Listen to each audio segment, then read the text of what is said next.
Hello everyone, welcome back to my Let's Replay channel. Once again, this is Andrew T coming at you.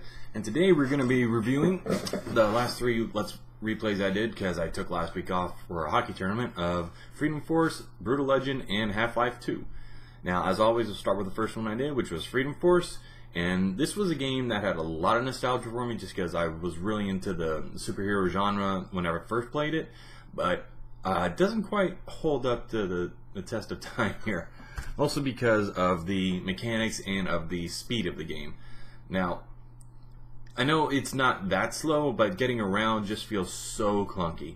And I think the way that they made the game was more about aesthetics rather than about the gameplay. So it was kind of cool to just go out there, and be the, in a comic book of the Silver Age as one of these heroes. But as I got older, it's like, okay, there are more options out there. You can actually, go to DC Universe Online or, any of these other free-to-play games where you could be a superhero, and it's a lot faster paced and you get a lot more out of it. But the story is a little bit cheesy, especially because, like I said, it's a Silver Age homage. So you got the Minutemen, you get a speedster, you get like a El Diablo, a guy that basically from the Suicide Squad, controls fire. Get a couple others as well. The voice at the end was this mental guy that you can pretty much is your de facto leader and kind of lets you know what the plot is, and he's got mental powers like telekinesis, stuff like that.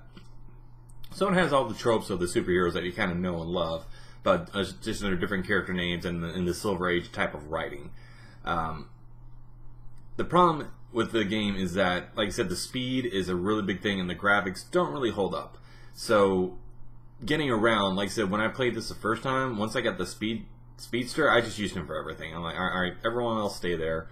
I'm just gonna use this guy to go around and kill everyone because it takes him a lot less time than to have the guys plodding along for the rest of your team, trying to do whatever it is they do and taking forever. And even in the tutorial, if the guys move back like 2 steps, or if they run away and you still swing at empty air. So eventually you catch up to him and hit him, but it's like, oh gosh, that's another like 3 or 4 seconds I got to use to catch up to him. Either way, nostalgia-wise, it was okay, but it's not something I'd really look to play all the way through again. Especially, even though I can't remember the most of the plot and how it ended because it was so long ago that I first played it and beat it. I was like, it's not really worth your time going forward. So if I had to give this a score for Freedom Force, I'd probably give it a 4 out of 10, just because that puts it below the, pick it up on sale, because it's very genre specific. It's almost niche, and the gameplay elements don't really hold up that well whenever you're trying to play through the game. So the graphics, the speed of the game, and the kind of cheesy dialogue. When I was younger, it was like, okay, I get it. It was good for that first time, but the replay value is lower than a buy. So not horrible, but just below average. So that is Freedom Force. The next one going on to is Brutal Legend. This was a game I loved playing when it came out. Even though that the mechanics aren't what I thought it was going to be when I picked it up, I still enjoyed it. I enjoy most of Double Fine's games just because of their humor and everything else. The voice acting was spot on. They got Lemmy, they got Ozzy in there, they got Tim Curry, Jennifer Hale, who did a great job, and Jack Black. All these great voice actors to be voices in the game. And starting off, just like I showed, the tutorial looks great. You're going around, got an open world map as soon as the tutorial's done. And you're thinking, oh, okay, I'll just go around, I'll hit stuff, and kind of just do my thing, and maybe I'll get levels up, or at least item enhancements later on. And then when you get to your first little mission about rescuing these guys or liberating these headbangers, those big muscly guys that just headbang against rocks in order to mine, it's like, okay, you do that, and like, okay, it's more the same thing. It's like, oh yeah, these guys are your minions now. I'm like, what? Okay. And then once you get like a couple more units, you kind of use them Overlord style. If you ever played that, you just kind of send them out, and then you get into base building, and creating these guys, and then I'm like, oh, it's that type of game. So it tried to combine the two, but you just gotta really commit. It was trying to blend the genres of action, third person action, and then RTS, real time strategy, and in the end, the story really was good, and the music itself, and some of the set pieces, like the escape from a collapsing palace in the Deuce in your car, as Dragon Force, through the fire and flames plays behind you, was awesome.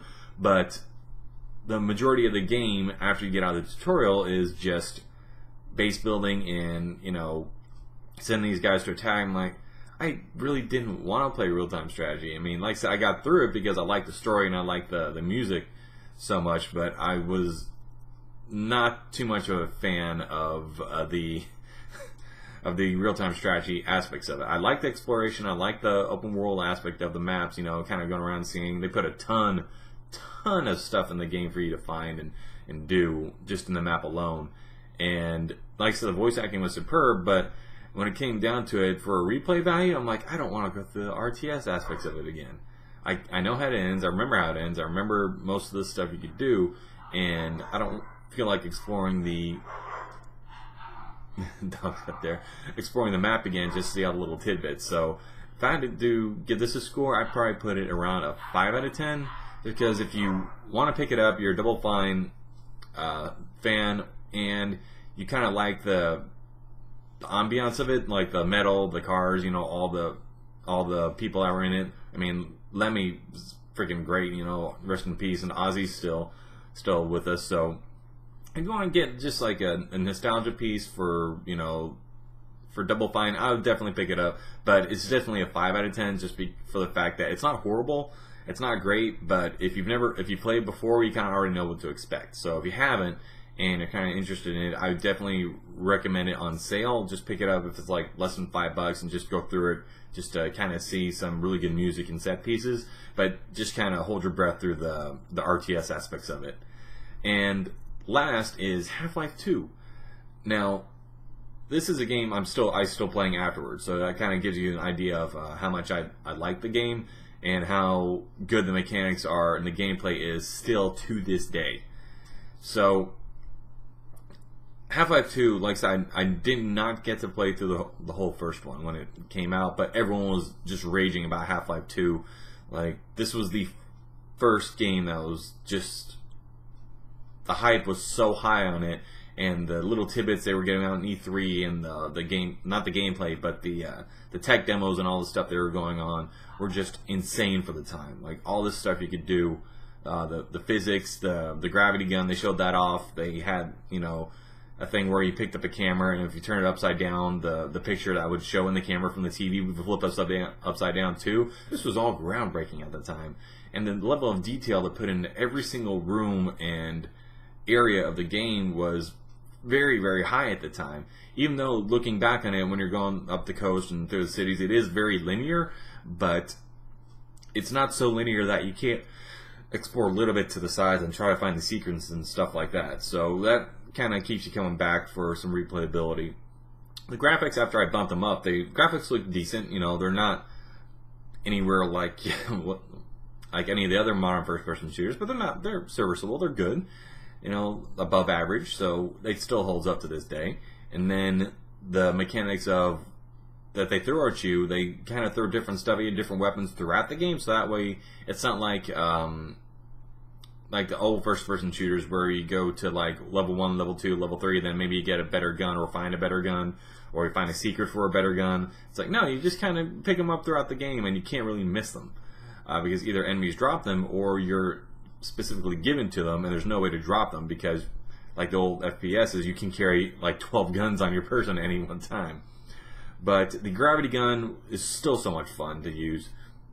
The gunplay is good. From the pistols to the submachine guns to the rifles to everything, it feels like they shoot how they should shoot in real life, and the physics are still top notch to this day. The exploding barrels, the traps, everything I went through, later on when I played through Ravenholm. The boating aspects are still good. When I finally got a machine gun on my boat, on the boat right after the video ended, I got on the boat, went through there. But just for the core gameplay, it's still good. It's still good to this day. And the platforming isn't that hard, and they do give you decent amount of not replayability, but hand holding in that, so that way you're not just dying all the time. Or you can kind of, even if you're kind of stuck, if you stick with it for a couple minutes, you can usually find a decent answer to the platforming sections. So I won't give away the whole game, because if you haven't played it by now, play it. It's that good still. But if I had to score it, just for everything from nostalgia to gameplay to user interface to the gunplay to the voice acting, Alex is one of the best AI companions you'll ever have for a first-person shooter, and Dog is just great. It's a great companion as well when you find him later. I give it a 7 out of 10. It's above average. It's definitely worth a buy if you don't have it yet. It's older, so it's not going to be like the super great and then perfect score like 8, 9, or 10 would get you, but it's definitely worth a pickup if you've never played it, or you want just some great first-person shooter action with a good story, good interaction with the entire environment and your companions, and the stuff you can get and the stuff you can find throughout the game will keep you coming back through multiple playthroughs. Excuse me. So that's all 3 games. Like I said, I was out last week for a hockey tournament, so I didn't have time to make videos then. Figured I'd make it up with 3 videos this week. Thank you all so much for watching. This is Andrew T coming at you, and what a great day for a replay. Y'all have a good one.